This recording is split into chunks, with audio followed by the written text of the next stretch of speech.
आप सभी को मार्गशीर्ष महीने की हार्दिक शुभकामनाएं। आप सभी के जीवन में माता लक्ष्मी की कृपा सदैव बनी रहे, ऐसी मेरी शुभकामनाएं हैं। मैं डॉक्टर मनीषा शर्मा आप सबका हृदय से स्वागत करती हूँ।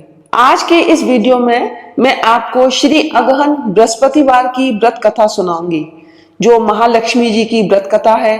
और इस व्रत कथा के श्रवण और पठन करने से दुख दरिद्रता दूर हो जाती है। श्री महालक्ष्मी माता की कृपा से सुख संपत्ति ऐश्वर्य प्राप्त होता है, मन की इच्छा पूरी होती है। श्री महालक्ष्मी माता के अनेक रूप तथा नाम हैं। तो चलिए अपने इष्ट देव को प्रणाम करते हुए आज की कथा का शुभारंभ करते हैं। भारतवर्ष के सौराष्ट्र देश में द्वापर युग की यह कथा है। सौराष्ट्र में उस समय भद्रश्रवा नाम के राजा थे। वे बड़े पराक्रमी राजा थे। 4 वेद, 6 शास्त्र, 18 पुराणों का उन्हें ज्ञान था। उनकी रानी का नाम सुरत चंद्रिका था। रानी दिखने में सुंदर और सुलक्षणा थी तथा पतिव्रता थी। उन दोनों को 7 पुत्र तथा उसके बाद एक कन्या का वरदान मिला था। कन्या का नाम श्यामबाला था। एक बार महालक्ष्मी जी के मन में आया कि जाकर उस राजा के राजप्रसाद में रहें। इससे राजा को दुगनी धन दौलत की प्राप्ति होगी और वह इस धन दौलत से अपनी प्रजा को और सुख दे पाएगा। गरीब के घर अगर रहे और उसे धन दौलत प्राप्त हो तो वह स्वार्थी की तरह केवल अपने ऊपर ही खर्च करेगा। यह सोचकर श्री महालक्ष्मी जी ने बूढ़ी ब्राह्मण स्त्री का रूप धारण किया। हाथ में लाठी लिए लाठी के सहारे रानी के द्वार तक पहुंची। यद्यपि उन्होंने बूढ़ी औरत का रूप धारण कर रखा था, पर उनके चेहरे पर देवी का तेज था। उन्हें देखते ही एक दासी सामने आई। उसने इनका नाम, धाम, काम और धर्म पूछ डाला। वृद्ध ब्राह्मणी का रूप धारण कर माता लक्ष्मी ने कहा, बालिके, मेरा नाम कमला है। मेरे पति का नाम भुवनेश है। हम द्वारिका में रहते हैं। तुम्हारी रानी पिछले जन्म में एक वैश्य की पत्नी थी। वह वैश्य गरीब था। दरिद्रता के कारण हर रोज घर में झगड़े होते थे तथा उसका पति रोज उसे मारता था। इन बातों से तंग आकर वह घर छोड़कर चली गई तथा जंगल में खाली पेट भटकने लगी। उसकी इस दुर्दशा पर मुझे दया आई। तब मैंने उसे सुख संपत्ति देने वाली श्री महालक्ष्मी की कथा सुनाई। मेरे कहने पर उसने श्री महालक्ष्मी का व्रत किया। श्री महालक्ष्मी प्रसन्न हुई। उसकी गरीबी दूर हुई। उसका घर संसार दौलत संतति संपत्ति से भर गया। बाद में पति पत्नी दोनों परलोक सिधारे। लक्ष्मी व्रत करने के कारण वे लक्ष्मी लोक में रहे। उन्होंने जितने साल महालक्ष्मी का व्रत किया उतने हजारों साल उन्हें सुख भोग मिला। इस जन्म में उसका जन्म राजघराने में हुआ है, परंतु वह श्री महालक्ष्मी का व्रत करना भूल गई हैं। उसे ये याद दिलाने मैं यहाँ आई हूँ। बुढ़िया की बातें सुनकर दासी ने उन्हें प्रणाम किया तथा श्री महालक्ष्मी का व्रत किस तरह किया जाए इस बारे में पूछा। बुढ़िया रूप धारण किए हुए श्री महालक्ष्मी माता ने दासी को पूजा की विधि तथा महिमा बताई। इसके बाद वह दासी माता को प्रणाम कर रानी को बताने अंदर चली गई।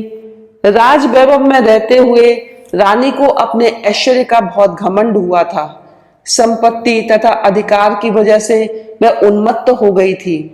दासी द्वारा बताई गई बुढ़िया की बातें सुनकर वह आग बबूला होकर राजद्वार पर आकर बुढ़िया रूपी श्री महालक्ष्मी पर बरस पड़ी। उसे यह मालूम नहीं था कि श्री महालक्ष्मी माता बुढ़िया का रूप धारण किए द्वार तक आई हैं। परंतु रानी का इस कदर रूखा बर्ताव तथा अपना अनादर देखकर माता ने वहां ठहरना ठीक ना समझा। वे वहां से चल पड़ी।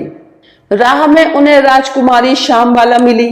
उन्होंने श्यामबाला को सारी बात बताई। श्यामबाला ने अपनी ओर से श्री महालक्ष्मी माता से क्षमा मांगी। माता को उस पर दया आई। उन्होंने श्यामबाला को श्री महालक्ष्मी व्रत के बारे में बताया। उस दिन अगहन यानी मार्गशीर्ष माह का पहला गुरुवार था। श्यामबाला ने परम श्रद्धा से श्री महालक्ष्मी का व्रत रखा। फलस्वरूप राजा सिद्धेश्वर के सुपुत्र मालाधर से उसका विवाह हुआ। वह धन दौलत ऐश्वर्य वैभव से माला माल हो गई। पति के साथ ससुराल में आनंद से दिन बिताने लगी। इधर श्री महालक्ष्मी का रानी पर प्रकोप हुआ। फलस्वरूप राजा भद्रशवा का राज्य एवं राज कारोबार नष्ट हो गया। यहाँ तक कि खाने के लाले पड़ गए। ऐसी हालत में एक दिन रानी ने राजा से निवेदन किया, हमारा दामाद इतना बड़ा राजा है, धनवान है, ऐश्वर्यशाली है, क्यों न उसके पास जाए, अपना हाल उसे बताएं, वह जरूर हमारी मदद करेगा। इस पर राजा भद्रशवा दामाद के पास रवाना हुए। राज्य में पहुंचकर एक तालाब के किनारे थोड़ी देर विश्राम लेने के लिए ठहरे। तालाब से पानी लेने आते जाते दासियों ने उन्हें देखा। उन्होंने विनम्रता से उनकी पूछताछ की। जब उन्हें यह मालूम हुआ कि वे रानी श्यामबाला के पिता हैं, तो दौड़ते हुए जाकर उन्होंने रानी को सारी बात बताई। रानी ने दासी के हाथ राज परिधान बेचकर बड़े ठाठ से उनका स्वागत तथा आदर सत्कार किया, खान पान करवाया। जब वे लौटने लगे तो सोने की मोहरों से भरा घड़ा दिया। राजा भद्रशवा जब वापस लौटे तो उन्हें देखकर रानी सूरत चंद्रिका खुश हुई। उन्होंने सोनों की मोहरों से भरे घड़े का मुंह खोल दिया, पर हाय भगवान, घड़े में धन के बदले कोयले मिले। ये सब श्री महालक्ष्मी के प्रकोप से हुआ। इस प्रकार दुर्दशा में और कई दिन बीत गए। इस बार रानी स्वयं अपनी कन्या के पास गई। वह दिन अगहन माह का अंतिम गुरुवार था। श्यामबाला ने श्री महालक्ष्मी जी का व्रत किया, पूजा की, अपनी माता से भी व्रत करवाया। इसके बाद रानी अपने घर आई।